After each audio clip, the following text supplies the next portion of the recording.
Vale, creo que ya se está grabando. Bueno, buenas tardes, good afternoon everybody y bienvenidos a esta quinta sesión de los Conecta Amledad Mitjana de la edición de 2026.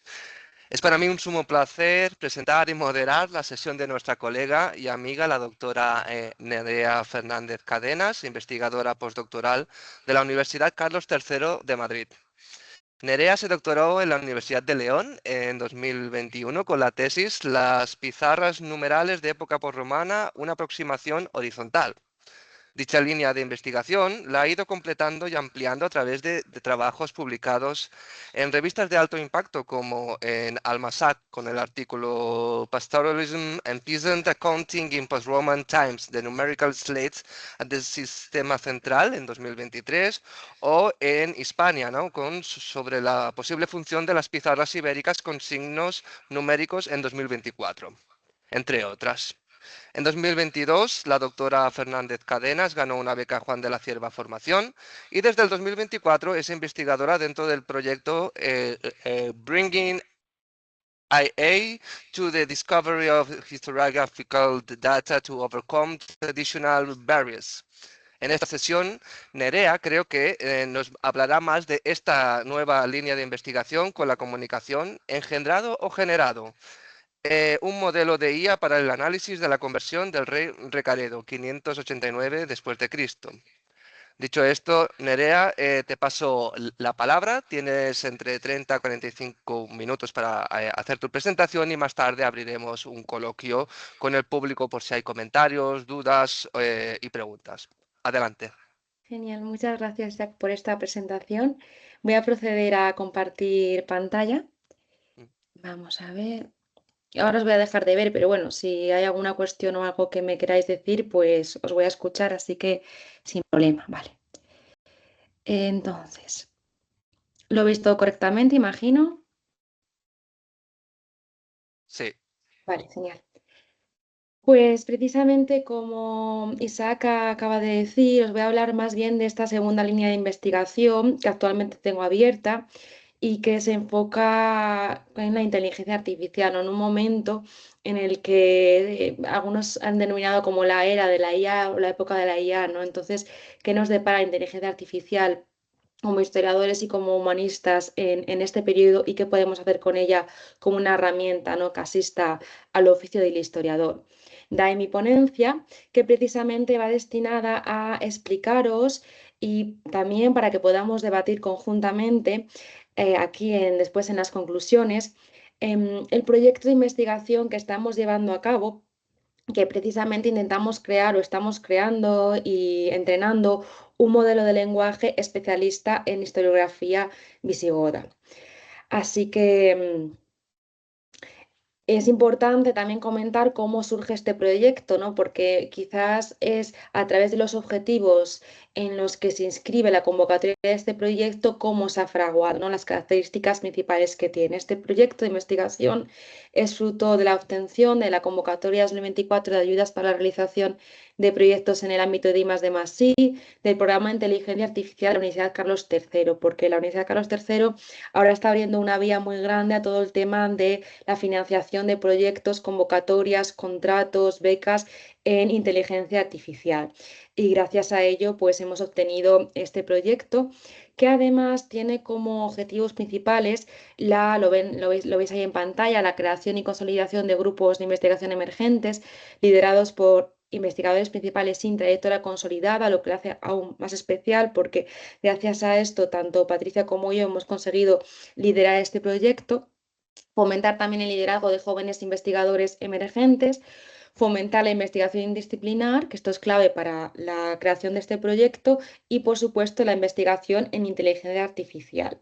Entonces, con todo esto surge, como bien ha dicho Isaac, el proyecto BADO, Bringing AI to the Discovery of Historiographical Data to Overcome Traditional Barriers, que ahí veis el logo que es un poco representativo de lo que perseguimos en el proyecto. Ahí debajo lo veis, no sé si podéis ver el puntero, pero bueno, aquí está el logo, que aúna esos dos campos que tiene el proyecto de investigación, es decir, la historia, la historiografía visigoda, en representación de esta reina Abado, ¿no? Os recuerda un poco, está inspirado en el logo de Starbucks, el logo también del proyecto, y esa corona de neuronas que representa la unión de estos dos campos, la ingeniería telemática y la historia. Entonces, ¿cuál es el objetivo de nuestro proyecto BADO y de nuestro modelo de lenguaje? Bueno, pues es ser capaz de crear un modelo de lenguaje. Con esto me refiero a las inteligencias artificiales que generan texto, como por ejemplo las que conocéis más comerciales, como Gemini o como por ejemplo ChatGPT, ¿no? Pues es desarrollar un modelo de lenguaje que se basa en la generación de textos que sea capaz de diseñar estados de la cuestión en historia, en este caso en historiografía medieval. Para ello, hemos creído pertinente empezar de lo más específico a lo más general, es decir, entrenarla en un proceso histórico muy específico para luego en el futuro, en futuros proyectos, ya poder desarrollar, digamos, otros modelos de lenguaje o perfeccionar este modelo de lenguaje de forma más ambiciosa, de manera que abarque la totalidad de la historiografía medieval o inclusive ya en el futuro pues intentar consolidar un modelo de lenguaje en historiografía en general. Pero en esta primera fase, en este proyecto, pues ha decidido condensar para hacerlo más, para entrenarlo mejor, digamos, y de forma más específica en un hecho en concreto, que es la conversión de Recaredo al catolicismo en el año 589. Ahora os iré explicando un poco y lo iréis viendo mejor. Entonces, los miembros del proyecto actualmente, pues en azul los investigadores principales, que junto conmigo está Patricia Callejo Pinardo del Departamento de Ingeniería Telemática, como veis es interdisciplinar y tiene una característica fundamental que es que los investigadores principales son investigadores en sus etapas postdoctorales, mientras que los miembros del equipo de investigación son investigadores consolidados. Ahí tenéis, por ejemplo, a los miembros del equipo que son especialistas, como no podía ser de otra manera, en historia de las religiones e historia antigua, como Jaime Alvar, Mireia Romero, también el departamento de telemática, Mario Muñoz y Carlos Alario, que además es especialista en educación digital. Y como no podría faltar en cualquier proyecto de investigación que intente entrenar o desarrollar un modelo de lenguaje, una filóloga, ¿no? En este caso, Ariana Suárez Hernández, que la veis aquí. Bien. También ha sido fundamental en el desarrollo de este proyecto y lo sigue siendo la labor de los asesores, en este caso Migle, la Uquite, Migle de la Pompeu Fabra. ¿Por qué? Porque es experta en ética de la inteligencia artificial y es algo fundamental cuando estamos desarrollando un proyecto o un modelo de lenguaje, porque las cuestiones éticas van a ser clave, van a ser quizás los puntos más conflictivos a la hora de ir desarrollando el proyecto. Y Roger Martínez, que es experto de la Universidad de Colorado, experto en historia medieval y también en inteligencia artificial. Además, también se han ido incorporando al equipo nuevo personal, como por ejemplo Alfonso García Sánchez, que lo tenemos con nosotros en la sesión. Alfonso García Sánchez tiene actualmente un contrato también en inteligencia artificial de la Carlos III, un contrato predoctoral, y además está integrado en la parte de humanidades del equipo. De hecho, muchas de las herramientas y documentación que os voy a presentar en esta presentación no hubieran sido posibles sin todo el trabajo que ha realizado Alfonso García en el proyecto BADO. Y también recientemente se ha incorporado una técnico, Marina Gómez Rey, por la parte de ingeniería telemática, que es la encargada actualmente de procesar todos los textos que le estamos metiendo al modelo de lenguaje. Esta quizás, el procesamiento de textos, es uno de los pasos fundamentales antes de crear un modelo que nos dé respuestas verídicas. ¿Por qué? Porque el modelo de lenguaje tiene que tener el texto, pues por ejemplo, limpio, en el sentido de que no confunda las notas a pie de página con el contenido del texto, que no confunda caracteres, por ejemplo, en latín o en griego con otros idiomas. Entonces es fundamental el preprocesamiento del texto y en esta tarea ahora mismo está encargada Marina. Bueno, entonces con este equipo pues se idea el proyecto BADO, que actualmente está en vigor. Empezamos en 2024 y finalizamos ahora a principios de diciembre de 2026. ¿Pero por qué? ¿Por qué crear un modelo de lenguaje que sea capaz de diseñar estados de la cuestión en historiografía? Porque nos dábamos cuenta a la hora de impartir clases y seguramente es una problemática o una actitud, no sé cómo denominarla, que muchos de vosotros también habréis visto a la hora de impartir clases, ¿no? Que es que ha cambiado totalmente la metodología en la que los alumnos se enfrentan o confrontan las actividades que les planteamos. De hecho, ahora la gran mayoría utiliza modelos de lenguaje para resolver las tareas que les presentamos. Por ejemplo, si queremos que hagan una investigación sobre el reino visigodo de Toledo, son susceptibles de utilizar este tipo de herramientas comerciales, ¿no? Que todos conocemos. ¿Qué ocurre? Que sí que es cierto que les va a dar una respuesta inmediata, ¿no? Te hace una respuesta en segundos. Pero esto también tiene una serie de consecuencias negativas que es necesario plantearse en estos modelos de lenguaje comerciales, ¿no? Como que no se tienen en cuenta las emociones, tampoco se tiene en cuenta el contexto histórico y social de cada uno de los documentos por los que estos modelos han tomado la información, no hay un enfoque humano y son susceptibles de cometer alucinaciones y sesgos, como ahora os voy a mostrar en un ejemplo, aunque imagino que todos vosotros hayáis utilizado o probado la eficacia de estos modelos. Este es un prompt en Gemini. Gemini es la plataforma o el modelo de lenguaje que nosotros tenemos accesible en la Carlos III porque tenemos la suite de Google. Entonces es el que más utilizan también nuestros alumnos. Entonces se ha creado un prompt además específico con las partes necesarias que tiene. Es como un prompt ideal, ¿no? Con las partes necesarias que tiene que tener un prompt. Tanto el contexto de la persona que escribe como lo que se pide de ella, como el contenido que se pide y la manera, ¿no? Ahí lo vemos. Soy un estudiante del cuarto grado de historia, el contexto de la persona, estoy haciendo un TFG sobre el conflicto arriano en el Reino Visigodo de Toledo, el contenido y la necesidad. Necesito que me hagas un estado de la cuestión sobre el debate historiográfico en torno al conflicto arriano en época visigoda. La forma, la extensión del estado de la cuestión sería de 1000 palabras. Esto es un prompt ideal de ingeniería de prompts, es básico, pero bueno, es la estructura que tiene que tener un prompt, ¿no? Y nos encontramos con que las respuestas que da sobre todo en una de las bases que todos como historiadores es a las que más atención prestamos, por el tema de que es necesario replicarle, que los siguientes historiadores, si quieren replicar nuestra investigación, puedan hacerlo, pues es la bibliografía que estamos utilizando, ¿no? Esa revisión bibliográfica. Nos encontramos, por ejemplo, en este ejemplo, que las respuestas que da el modelo de lenguaje son erróneas. Nos da Thompson como que escribiese un libro que es de Visigoths in Spain, cuando es de Goths in Spain, que diríamos un error menor, pero sigue siendo un error.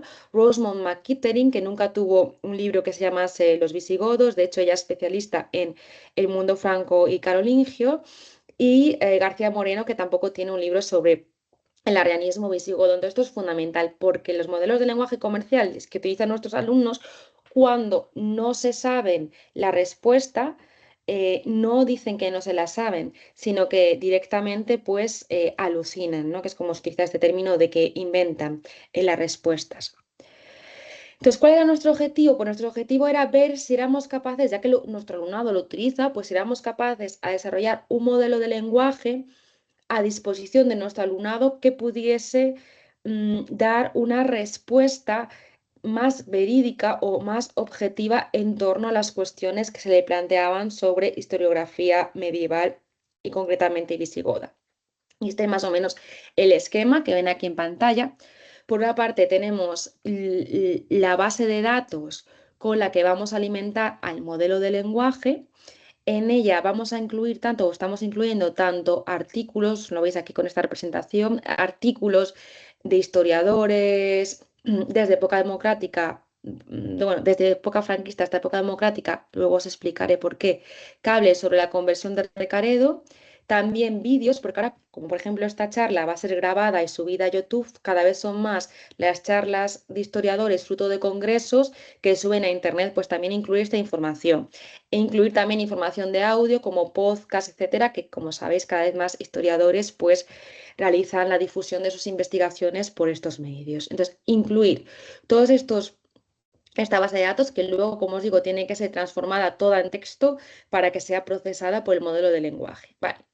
Entonces, con esta información, con esta base de datos, nuestro objetivo era hacer un experimento y era que con esta información el modelo de lenguaje, que lo veis aquí, fuese capaz a desarrollar un estado de la cuestión sobre la conversión de Recaredo al catolicismo. Y a su vez, con esta misma información, otro estudiante, que luego será, que luego ya sabemos que ahora va a ser Alfonso García, ¿no?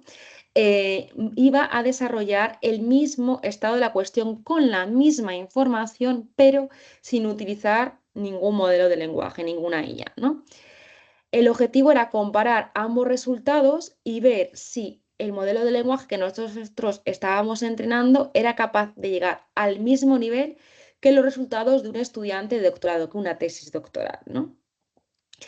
En caso de que esto sea positivo, que todavía no lo sabemos, ¿no? Si la forma en la que estamos entrenando al modelo va a concluir en un resultado positivo o un resultado negativo o un resultado que necesita mayor revisión, el objetivo era crear una aplicación, lo ven aquí, para que los estudiantes pudieran acceder y utilizar este modelo de lenguaje en acceso abierto. Vale. Entonces, os voy a explicar un poco cómo hasta el momento presente, porque esto es un work in progress, se ha desarrollado el modelo de lenguaje y los resultados preliminares que hemos estado teniendo. Entonces, la elección del modelo de lenguaje. Esto parte del equipo de telemática que, dado los nuevos requerimientos que hay en ciencia, pues se decidió utilizar un modelo que fuese open source, es decir, que fuese de uso público y sin costes. Además, dado los requisitos que teníamos de financiación y los requisitos que teníamos también de equipamiento informático, equipamiento técnico, se decidió utilizar este modelo Phi 4 de Microsoft. ¿Por qué?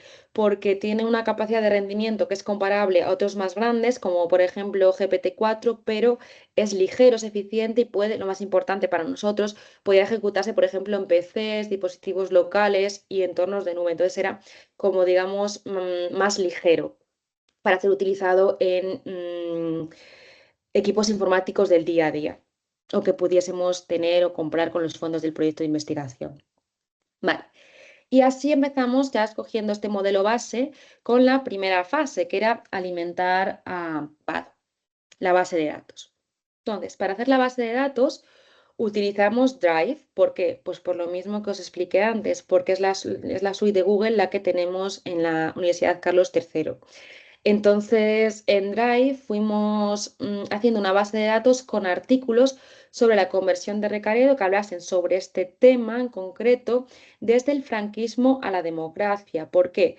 Pues hasta la actualidad. ¿Por qué? Porque queríamos ver si nuestro modelo de lenguaje era capaz de detectar sesgos en el discurso entre un periodo y otro, que los hay, lo sabemos, pero si nuestro modelo de lenguaje era capaz de detectarlos, ¿no? Y además, dentro de cada una de las carpetas, franquismo y democracia, fuimos dividiendo en nacionalidades. Todo esto después de largas discusiones con el equipo de humanidades del proyecto Vado de cómo hacerlo, ¿no? Pero creímos oportuno el dividir nacionalidades para ver también si el modelo de lenguaje era capaz a analizar los posibles sesgos o el contexto político histórico desde el que es y geográfico, claro, desde el que escribían los diferentes historiadores y si nos podía dar algún dato acerca de por qué había planteado unas hipótesis u otras sobre la conversión de Recaredo. Funciona esto, ¿no? Tenéis un ejemplo del franquismo de ingleses y como lo hemos puesto en la base de datos. Este es el nombre, pero evidentemente está el contenido de cada uno de los artículos a lo que tiene acceso el modelo de lenguaje una vez procesados. Vale. Entonces, la segunda fase, una vez que ya teníamos la base de datos de la fase 1, que luego la fuimos ampliando, pero bueno, de la fase 1,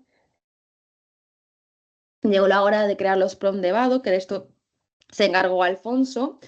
y era crear una serie de preguntas concretas, muy específicas, que aparecían además en los textos, que le habíamos subido a la base de datos de forma concreta, para ver si el modelo de lenguaje era capaz a buscar, a procesar, a detectar dónde estaban las respuestas, ¿no? Entonces, aquí veis que son preguntas muy concretas. ¿Qué noticia nos hace llegar el de Kelnibri? ¿Qué elementos pone de relieve? ¿Qué características comunes tienen las revueltas arrianas contra la política religiosa de Caredo? ¿A qué se denomina como el fenómeno de la preconversión? ¿Qué efecto tuvo la conversión al catolicismo del reino visigodo en la Galaequia? O, por ejemplo, ¿con qué nombre firma Recaredo en el Tercer Concilio de Toledo y por qué motivo lo hace? Yo aquí en esta exposición os traigo este resultado para que vayamos viendo cómo avanza en las diferentes fases a través de una de las preguntas que le hicimos al modelo de lenguaje. Bueno, pues ¿con qué nos encontramos en la fase 1? Recordemos que en la fase 1 habíamos alimentado al modelo de lenguaje PADO con artículos, unos 20 artículos en esta primera fase, luego os iré explicando cómo fuimos avanzando en la segunda y la tercera, sobre la conversión de Recaredo desde época franquista hasta época democrática. Y el prompt era el siguiente: ¿con qué nombre firma Recaredo el Tercer Concilio de Toledo y por qué motivo lo hace? Vale, uno de ellos. Esta es la respuesta esperada, porque claro, nosotros de cada una de las respuestas fuimos haciendo la respuesta esperada tal cual aparecía en las fuentes que le habíamos subido a la IA.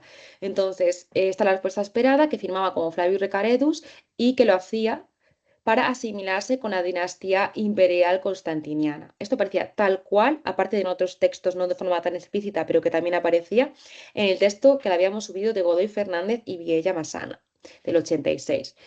Bueno, pues la respuesta en la fase 1, de la fase 1, a pesar de tener la información disponible, fue errónea. Nos contesta que firma como el gloriosísimo y piadosísimo nuestro rey Recaredo y que lo hace para confirmar todas las decisiones tomadas en el concilio. Es decir, es una respuesta errónea, a pesar, reitero, de que tenía la información a su disposición, los documentos que podía buscar en ellos, ¿vale? Y que estaba claramente la respuesta dada en este documento. Bien. Entonces, en la fase 2 ya de Vado nos planteamos cómo hacer para perfeccionar el modelo, para hacer que contestase correctamente cuando eran unas preguntas concretas y muy específicas. Entonces, después de varias reuniones con el equipo de humanidades, con Jaime, con Mireia, con Roger, con Alfonso, con Ariana, nos planteamos, pues bueno, ¿qué podíamos hacer para perfeccionar el modelo? Porque claro, partimos de la base de que existe muy poca investigación sobre, o muy pocos proyectos sobre modelos de lenguaje en historia. Entonces, claro, hay que ir probando las cuestiones que creemos que pueden ser esenciales. Y aquí creemos que fue esencial el no dar por supuesto que los modelos de lenguaje lo sabían todo de la historia, ¿no? Que con meterles los documentos lo sabían todo. Es decir, no podemos dar esto por supuesto. Entonces, lo que hicimos fue concebir a nuestro modelo de lenguaje como un niño o como, mejor dicho, un estudiante de primero de historia que está aprendiendo a estudiar, a hacer historia. Entonces, además de meterle los contenidos necesarios, como ya hemos hecho con la documentación, también vimos necesario entrenarle pues, en habilidades y en competencias para ser un historiador. Es decir, para que aprenda a hacer historia. Nosotros no podemos matricularnos a nuestra IA en el grado en historia, pero podemos poco a poco intentar enseñarle cómo hacerlo. Entonces, esto fue lo que empezamos a plantear. ¿Y cómo hacíamos? ¿Cómo le enseñábamos a nuestro modelo de lenguaje en competencias y en habilidades, además de contenidos? Bueno, pues dándole más información sobre otros temas. Por ejemplo, historiografía. Hasta ahora le habíamos metido artículos de época democrática y franquismo sobre la conversión de Recaredo, que hablasen sobre esto, pero igual pensamos que sería necesario que comprendiese cómo se fueron desarrollando las corrientes historiográficas y por qué se desarrolló un tipo de historiografía u otra en función del contexto histórico. Entonces le fuimos metiendo, aquí tenéis una selección, algunos textos sobre historiografía, sobre la idea de España o el uso de la historia durante el nacionalcatolicismo, para que comprendiera mejor la carpeta de franquismo, etc.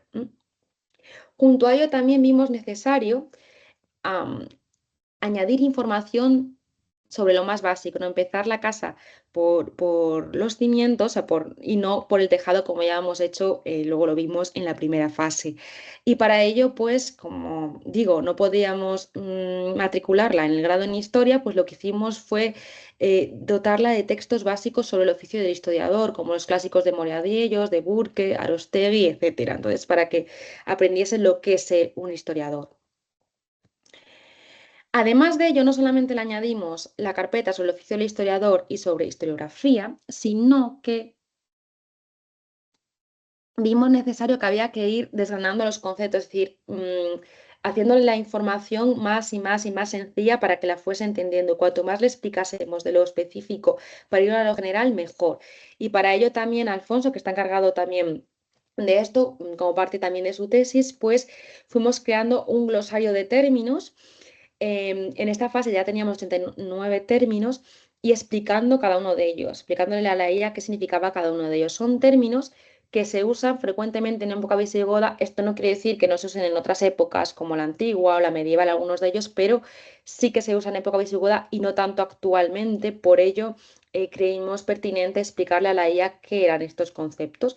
Pues, por ejemplo, concilio, dux, eclesia, epístola, bueno, foedus, los conceptos típicos de este periodo.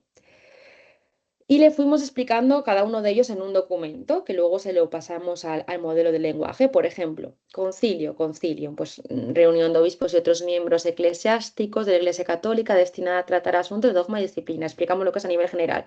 Pero no es que nosotros construyésemos esa definición, sino que buscamos la definición para que fuese más fiable que habían hecho otros investigadores, ¿no?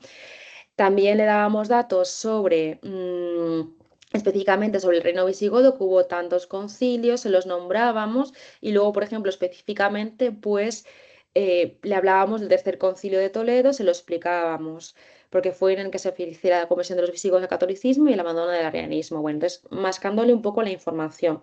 Esto es lo fundamental. Y así con todos los términos, y de hecho este glosario sigue en abierto, así que todavía lo seguimos formando.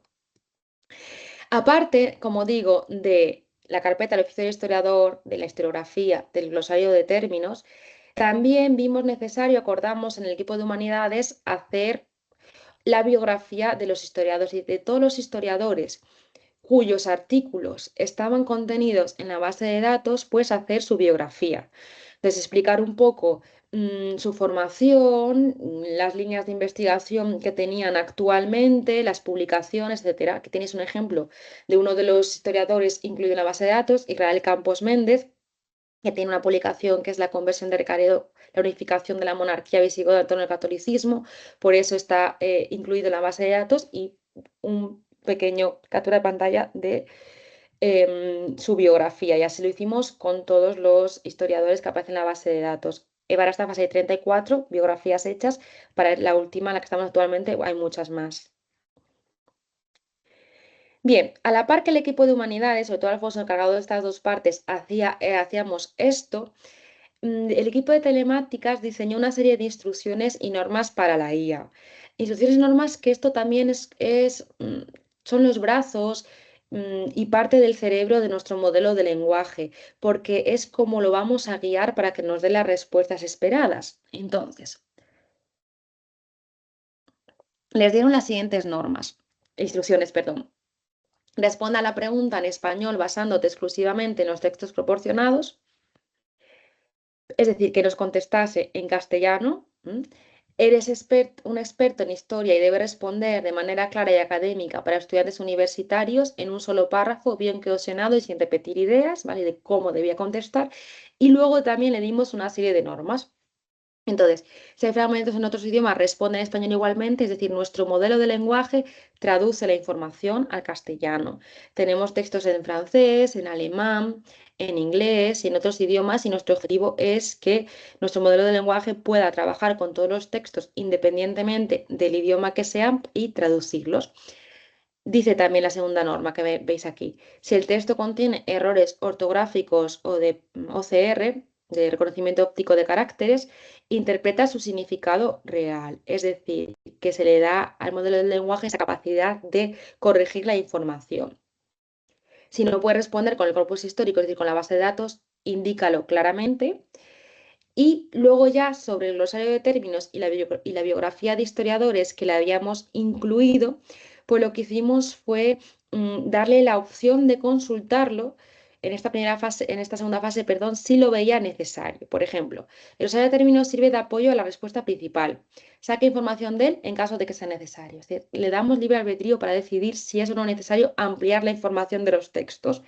Dispones también de una biografía de autores que también puedes consultar en caso de ser necesario para completar la respuesta. Bueno, entonces, en esta segunda fase, junto con las instrucciones de la IA, la carpeta del oficio del historiador, la de historiografía y el glosario de términos que podía consultar y la biografía de los historiadores que también podía consultar, le volvimos a hacer las mismas preguntas.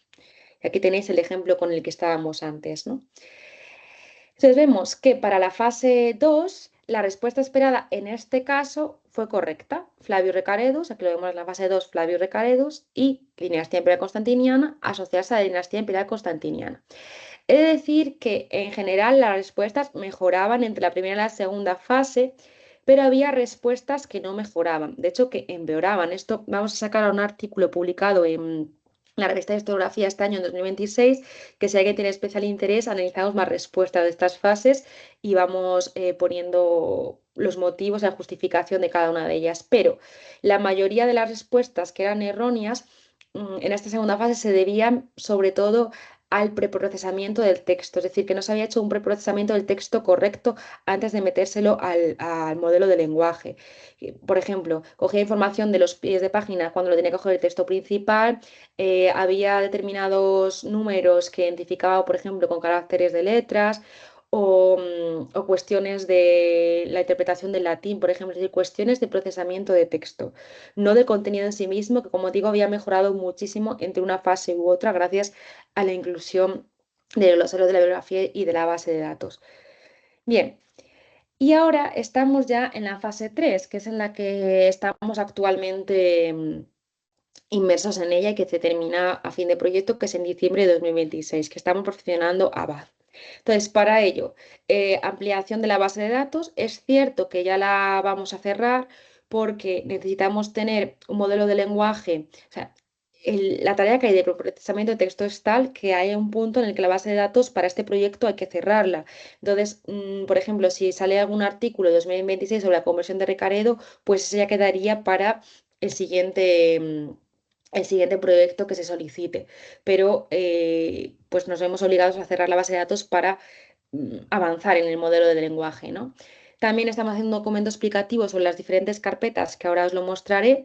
La mejora de prompts, es decir, sobre las preguntas que os enseñé al principio, las estamos mejorando para que el modelo de lenguaje las entienda mejor. Y además estamos creando prompts ya más complejos, ya no tanto de preguntas específicas y concretas sobre la información que aparece en los documentos, sino ya preguntas mucho más estructuradas y que implican un razonamiento más profundo del modelo de lenguaje. Por ejemplo, que me sacar la información de un texto, tenga que buscarla en varios, ¿no? Entonces, ese es el objetivo. Y luego también estamos en la fase de procesamiento y una mejor limpieza de la documentación. Esto es la ampliación de la base de datos, que esto sobre todo, como digo, es todo el trabajazo de Alfonso. Es el que está realizando la digitalización de los archivos, la ampliación de la bibliografía y del glosario. Así, por ejemplo, si en la primera fase contábamos con una bibliografía o con documentos, 19 documentos en total, entre artículos, capítulos del libro que hablasen de la conversión del Caredo, en la fase 2 contábamos con 41 y actualmente tenemos 196. Biografías, lo mismo, para la segunda fase, que es cuando desarrollábamos, teníamos 34 y actualmente tenemos 91. Y para el caso del glosario, en la segunda fase teníamos 89 y actualmente tenemos 163 términos utilizados en época visigoda. En lo que se refiere al perfeccionamiento de prompts, ¿a qué me refiero? Pues con el ejemplo que hemos hecho hasta ahora, intentamos que la respuesta sea más específica, es decir, que el modelo de lenguaje no dé duda a error cuando interpreta la pregunta. Entonces, ¿con qué nombre firma Recaredo en el Tercer Concilio de Toledo y por qué motivo lo hace?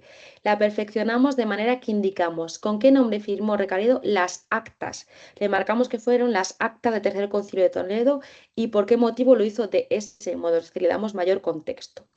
También hay otras preguntas y nos dimos cuenta de que a pesar que los conceptos aparecían de tal forma en la documentación, el modelo de lenguaje no lo encontraba. Entonces tenemos que ir educándolo poco a poco, poco a poco. Para ello, le dijimos claramente la respuesta, la pregunta antigua era ¿a qué se denomina como el fenómeno de la preconversión? Y, uy, perdón. Y la nueva es a qué se refiere José Orlando Rovira, que fue el que acuñó el término preconversión, cuando habla de la preconversión. Es decir, le damos mayor contexto, especificamos aún más la pregunta.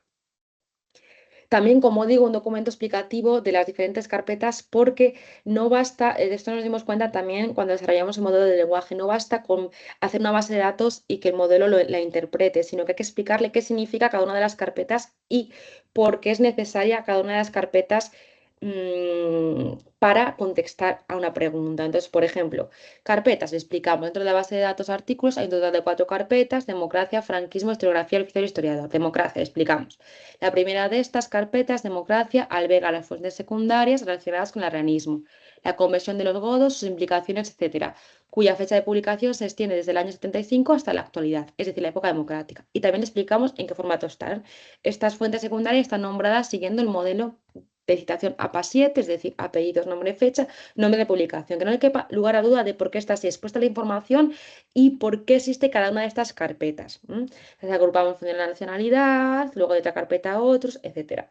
Lo mismo pues, con cada uno de los documentos que le vamos subiendo. El glosario. En el documento glosario se lista una selección de términos y palabras de época visigoda junto a su significado, con la intención de dar un mayor contexto a la inteligencia artificial del reino visigodo de los siglos V al VIII. Los términos aparecen listados por orden alfabético y al final del mismo se incluye la bibliografía con las fuentes de la que se obtuvo dicha información. Le explicamos absolutamente todo al modelo de lenguaje para que no quepa lugar a duda y pueda alucinar en algún sentido. Es decir, dirigimos el proceso de pensamiento del modelo de lenguaje desde el equipo de humanidades, ¿no? Que es nuestra función, nuestra tarea, no solamente el entrenarlo, sino el dar ese feedback humano y guiarla en el proceso de contestar correctamente a las preguntas planteadas. Bueno, entonces, como conclusión, ¿qué podemos decir en esta tercera fase del proyecto y cómo hemos ido aprendiendo a la hora del desarrollo de modelos de lenguaje en historiografía, en un proceso muy concreto, en la conversión de Ricaredo? Pues que los modelos de lenguaje enfocados a realizar análisis histórico necesitan una fuerte retroalimentación humana de expertos. Es decir, por mucho que digan que la IA va a sustituir el trabajo humano, de momento, por lo menos para el campo humanístico, podemos decir que hay bastantes dudas para afirmar esto, ¿no? Que es necesario educar y entrenar a los modelos de lenguaje de lo particular a lo general, es decir, aunque tengan mucha información, es necesario guiarles y especificarles, dárselas por piezas, la información por piezas cada vez más pequeñas para que vayan de lo más específico a poder hacer razonamientos más generales. Que el modelo de lenguaje Vado responde mejor cuanta más información específica se le aporte, como datos, biografía de autores, el glosario, la historiografía, el oficio del historiador, todas estas cuestiones y que prima la calidad y especificidad de la información antes que la cantidad, porque la cantidad abruma a la IA y hace que alucine. Y si queréis seguir viendo el avance del proyecto Vado, que como digo, los resultados finales se mostrarán alrededor de diciembre, pues nada, si nos queréis seguir en las diferentes redes del proyecto, como veis, estamos presentes en todas las redes sociales, pues estaremos encantados de contar con vosotros y de que estéis al tanto del proyecto Vado. Y nada, con esto ya concluyo. Muchas gracias a todos por vuestra asistencia y voy a ver si dejo de compartir para veros a todos otra vez la cara. Mm, mm, mm. Ah, muchas gracias, Nerea, por la presentación. Me ha parecido muy interesante. Es bueno, más que nada desde la ignorancia total, ¿no? De cómo aplicar la IA en una línea de investigación, además que está, ¿no? Centrada principalmente, ¿no? En cómo la IA no se puede, bueno, se educa, ¿no? En cierto modo es lo que has dicho, ¿no? Es como tener a un estudiante, ¿no? Pero con sus, bueno, particularidades como es el ser una inteligencia artificial. Bueno, abrimos pues bueno, un lugar, un espacio para el debate, preguntas del público que le quieran hacer a, a nuestra amiga Nerea. Si hay alguien tiene alguna duda. Mm. Vale, pues si, bueno, si se me permite, bueno, yo como moderador me doy permiso para empezar yo. Eh, entonces, Nerea, me ha parecido, si lo he entendido bien, al principio, en las primeras diapositivas, como que le pedíais a la IA y a vuestro doctorando que crearan un marco teórico y luego los comparabais, ¿no? Ujú. Eso me parecía, no, cuando lo has dicho, como el test de Turing, ¿no? Cierto modo, ¿no? Para saber, bueno, existiría el juego, ¿no? De ver quién es el humano y quién es la inteligencia artificial. Supongo que sí que saldrían diferencias, ¿no? Como, bueno, como has mostrado con la primera fase, ¿no? Las alucinaciones de la inteligencia. Ese es el objetivo del proyecto cuando Mm, vamos a fecha fin de proyecto. Es decir, todavía estamos entrenando el modelo de lenguaje con preguntas específicas, que son las que os mostré, por ejemplo, en pantalla, es decir, con qué nombre firma Recaredo del Tercer Concilio de Toledo, qué es el fenómeno de la preconversión, con preguntas muy específicas para que las localicen los documentos. Pero nuestro objetivo es que sea una experta poco a poco en historiografía de la conversión de Recaredo y que una vez que ya la tengamos preparada, que aún no está del todo, como veis, porque como os mostré, fallan algunas cosas, y cuando ya creemos que esté suficientemente preparada, pues ahí ya diseñar un estado de la cuestión grande, amplio, como un estado de la cuestión de una tesis sobre la conversión de Recaredo. En este caso, Alfonso, que está haciendo la tesis sobre la conversión de Recaredo, pues el estado de la cuestión previo que precede todo estudio que lo haga el modelo de lenguaje y que a su vez lo haga también Alfonso de forma paralela para hacer ese estudio comparativo, es decir, y ver si realmente hemos conseguido un modelo de lenguaje que alcance a nuestro estudiante de doctorado o no, claro, porque claro, claro. esto, el tema de los modelos de lenguaje es que es todo mucho prueba y error de momento, Mm, porque hay poca experimentación y más en el campo de la historia. Por eso, porque en matemáticas funciona muy bien, pero en el campo de humanidades y de historia hay poca investigación, entonces es más bien por eso quisimos partir con un hecho muy concreto, que era un hecho muy específico, la conversión de Recaredo, muy, muy concreto, para no tener la información demasiado amplia, ¿sabes? Entonces, por eso intentamos, pero sí, ese es el objetivo último, ver si es capaz o no. ya, gracias.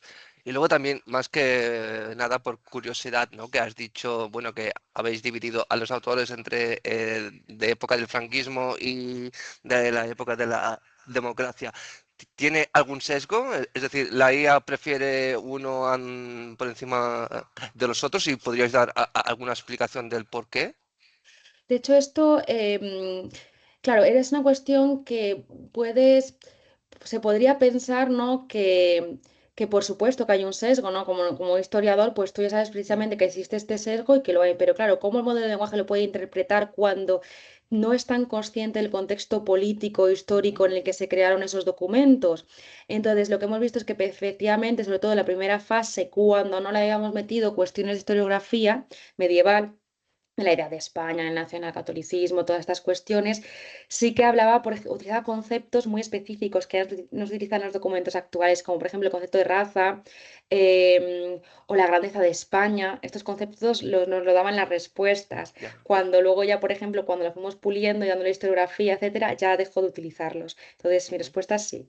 claro. Utiliza, por ejemplo, el arrianismo como una herejía, dando por hecho que es una herejía el Mm, arrianismo, cosas como... hmm, ya, ya. Muy bien. ¿Alguien se anima a hacer un comentario? ¿Alguna duda? ¿Una pregunta?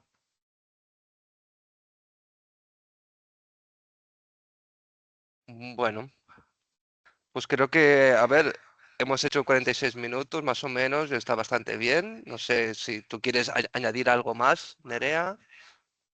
que al final eso, que vivimos en una era en la que tenemos que enfrentarnos o confrontarnos o tomar como compañero, ¿no? A la inteligencia artificial, a los modelos de lenguaje y que bueno, que ha sido un gusto compartir con todos vosotros este proyecto y a ver qué nos depara a todos el futuro con, Mm.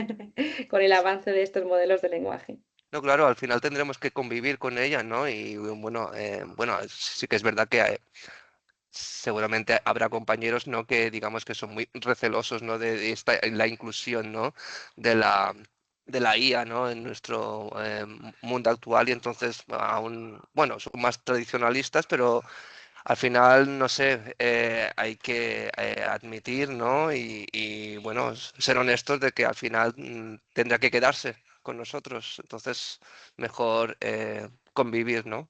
E investigarla antes de que sea tarde. Exacto. Exacto, antes de que Skynet, sí, sí, nos, nos envíe un Terminator. Muy bien. Pues muchas gracias a todos, a los asistentes, sobre todo a Nerea, ¿no? Por la presentación. La verdad es que he disfrutado mucho conociendo este nuevo mundo sobre las IAs y su aplicación dentro de la historia. Y os espero a todos en la próxima sesión, el 10 de marzo, con la comunicación Una ciudad protegida por Dios, Constantinopla, asedios y reliquias, siglos 8-12, a cargo de Joaquín Serrano del Pozo.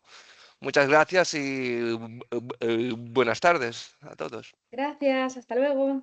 Adiós.